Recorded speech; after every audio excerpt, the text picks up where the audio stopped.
Hello everyone, it's Emma and welcome back to my channel. Today I'd like to talk about easy ways to conserve energy. So this video goes alongside the easy ways to conserve water video. This one instead obviously is talking about energy. And that is because I think conserving energy and conserving water are some of the easiest ways that we can live low waste, because sometimes it really is as simple as shutting off a faucet all the way and shutting off the lights when you leave a room. If you've missed that video, I'll leave it linked up here as well as down below. Down below you can find my free ways to live low waste. Those are not only free in respect to money but also in respect to time.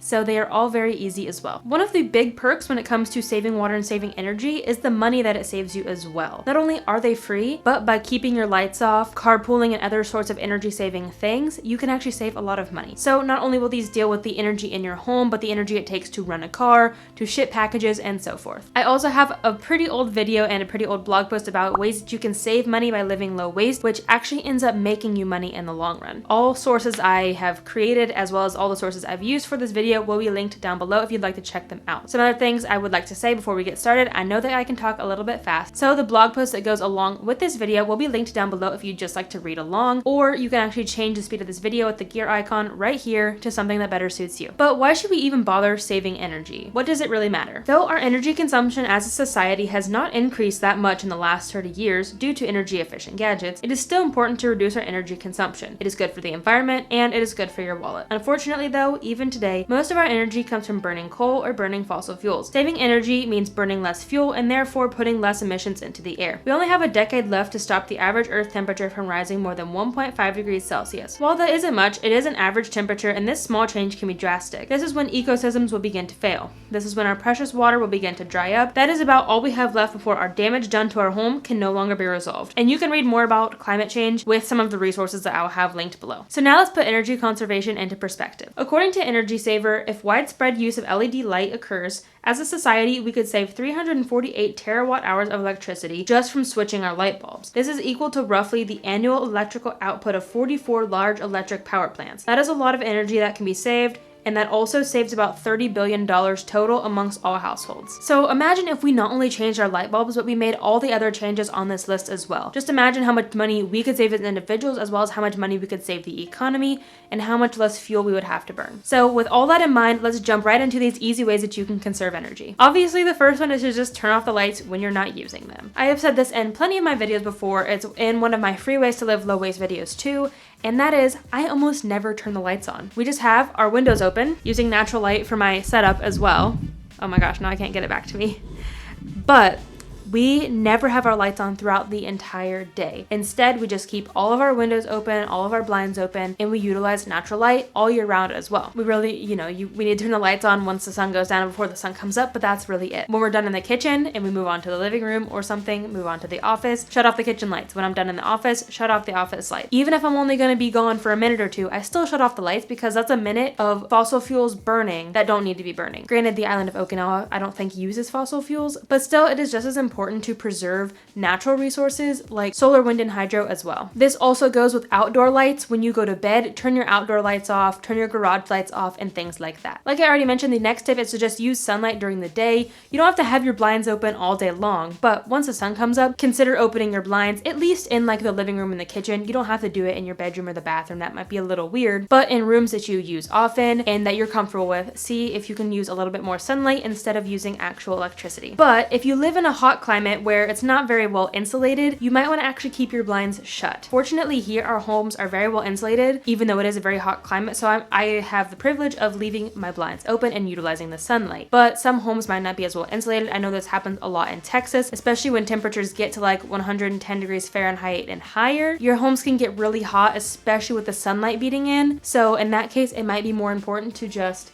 keep your blinds closed so that your homes stay cooler and you don't have to run as much AC. The next tip is to just be conscious about what you have plugged into your sockets, as well as using conscious sockets. And what I mean by this is that some sockets are actually built to have an on-off switch. So instead of having it turned on all day long, having power being pumped to that receptacle, we can just switch an off switch and then the power to that receptacle would be shut off during the day. So that way energy can be pumped to other parts of the house that are actually being used. Not to mention, by unplugging your devices, that saves energy also from pumping to those sockets. So when you're not using your phone charger, your toaster, your sewing machine, your TV, your microwave, have them all unplugged. Another really easy thing to do is to change your thermostat just slightly depending on the seasons. Say for example, you normally have your AC set on 68 in the summer. Instead, change it to 69 or 70. It's really not that big of a difference in temperature, but it can be a big difference when it comes to energy conservation. It takes more energy to cool your home the lower and lower you get. Of course, that's more energy being used, and that will cost you more money on your electric bill. Same goes for the winter. If you normally keep your house at say 74, try turning it down to 73. It's really not that big of a difference temperature wise, and of course it will save you a lot of money and energy as well. In the summer, don't be lounging around your house in sweatpants and a sweatshirt if you're cold. Just turn the air up and then chill in a t-shirt and short. And then in the winter, if you're freezing in your t-shirt and shorts, just put on some more layers instead of turning the heat up. Along those lines is to just turn your thermostat off. I don't mean that in the complete extremes of winter and summer, but rather in fall and spring when the temperature is a nice, it's anywhere from 60 to 70 degrees.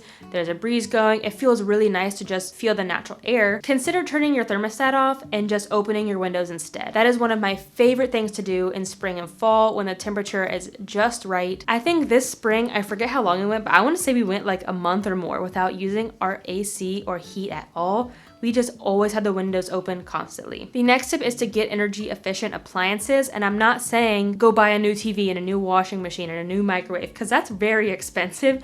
Obviously use what you have, but say that your refrigerator craps out. If you need to buy a new one, buy an energy efficient one. That's what I'm saying, instead of buying another wasteful one. And of course, shop secondhand. Of course, make sure that your home is well insulated. I'm sure that most homes these days are, but say for example, you're building a new home, make sure that it's becoming well insulated when it is being built. That way you can save money on heating and AC in the future. This tip is super easy, super simple, and it doesn't cost money like the other ones did. That is to just clean the lint out of your dryer. Sounds so silly, but honestly, if your lint trap is full or even over full, that means your dryer has to work harder to dry your clothes. So to maximize its efficiency, just clean out the lint trap. And I'm not just meaning the one that you can pull out, I'm meaning the one also in the wall. We made this mistake. We're like first time home owners, so we would always just pull out the little lint trap, on the dryer and clean that out. And then we're like, why is our dryer not working? It literally quit working, even though we would have it on for hours. Turns out the lint trap actually in the wall was also way too full, and it was no longer being able to do its job. Learn from me.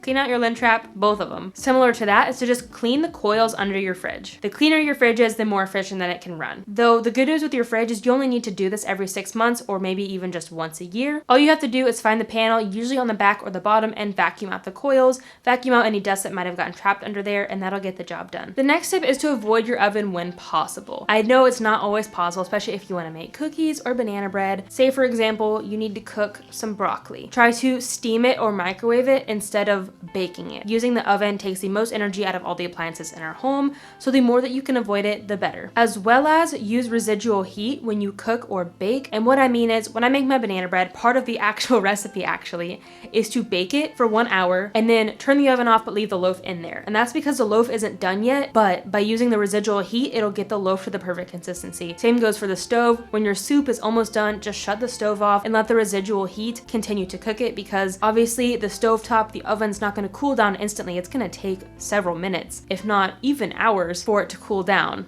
So just let the residual heat do the job, and it'll save you a lot of electricity. Another tip is to air dry your laundry if possible. I know this isn't always accessible to everyone, but if you can string up a clothing line or just get yourself a secondhand clothing rack, we actually got ours from someone who is moving, use that instead. Dryers take a lot of energy, so the less you use it, the better. A tip that I've learned with air drying, I'm new to air drying my clothes, is to make sure that it's being hung up in a well-lit, well-ventilated area. So now I hang them up in our living room. It's not the cutest, but there's sun out there and it's got better airflow so they don't smell as bad. And if you can hang them up outside, the quicker they'll get dry too. And sun actually helps disinfect your clothes. That has nothing to do with electricity, but it's just better benefits for you. I mentioned this in the beginning, and the next step is to switch to energy efficient light bulbs. Most light bulbs these days are energy efficient. They're LED light bulbs.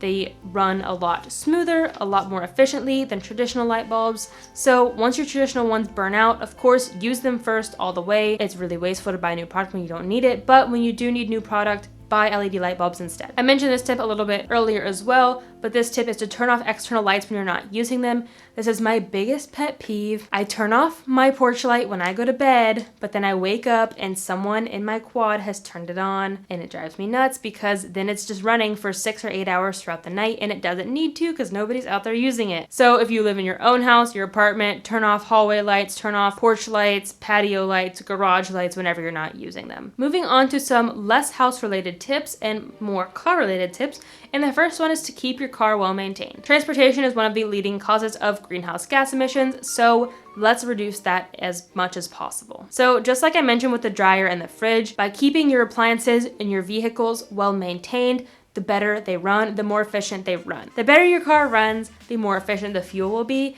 the less you have to spend on fuel, and the less fuel we have to burn. Again, I'm not telling anybody to go buy a fuel-efficient car, but when you do need a new car, put that on your list of things that you require in a new car. You know, a lot of people are like, I want heated seats, I want AC. You should also add fuel efficiency to your list, and I'm sure most people do this just because it saves you a lot of money, but of course it's better for the environment as well. Not only that, but look for a hybrid, look for some sort of part electric vehicle or completely electric vehicle if you can afford it. I know they can get a little pricey, so of course stick to what's in your price range, but fuel efficiency should be on your list no matter your price range. Of course, if you are moving, you are trying to pick a new house, a new apartment, look for one with green energy. See if you can find a home that doesn't run on coal and fossil fuels. See if you can find a home that instead uses solar panels, wind energy, hydro, nuclear, all sorts of stuff like that. If you are already a homeowner, see if you can switch your electric company too. If you do have the choice, I know where we lived in my rural in Ohio, we didn't have the choice, we only had one electric company. But if you do have a choice between coal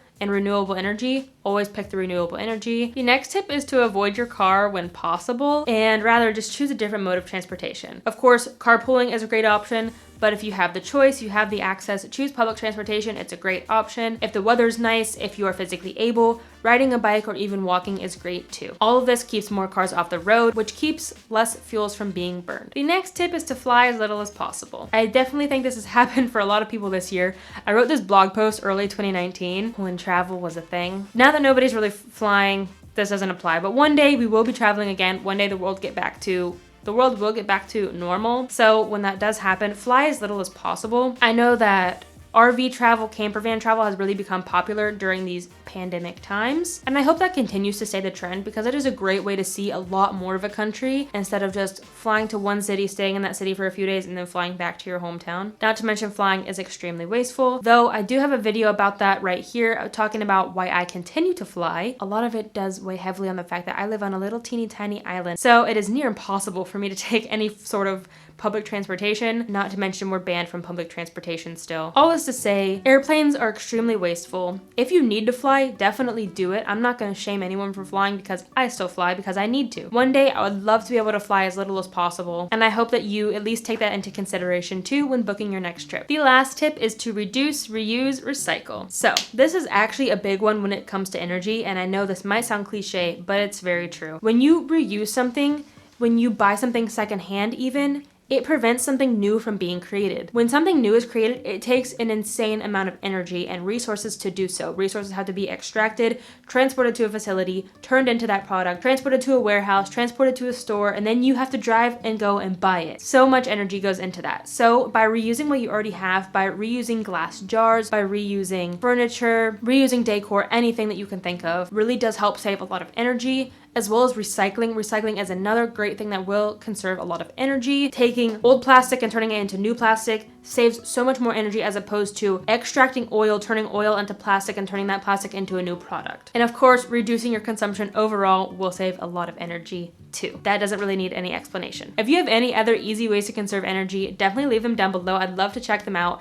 I think they would be really helpful for others to engage in the conversation as well. Of course, don't forget to check out my free Ways to Live Low Waste series. I really love that series. It is kind of why I started this channel in the first place, because I want to make low waste living easy, free, and accessible to almost everyone, not to mention fun. That's what I'm trying to do here on this channel. If you're new here and you're interested in any of that, definitely hit the subscribe button. I would really appreciate it. Thank you so much for watching. I really appreciate you taking some time out of your day to spend some time with me. If you're already subscribed to this channel, I really appreciate you and your time. And if you're new here, don't forget to hit subscribe. Of course, don't forget to check out all the resources I have linked down below for you. And until next time, remember that these small changes you make have a big impact in the long run. Bye, guys.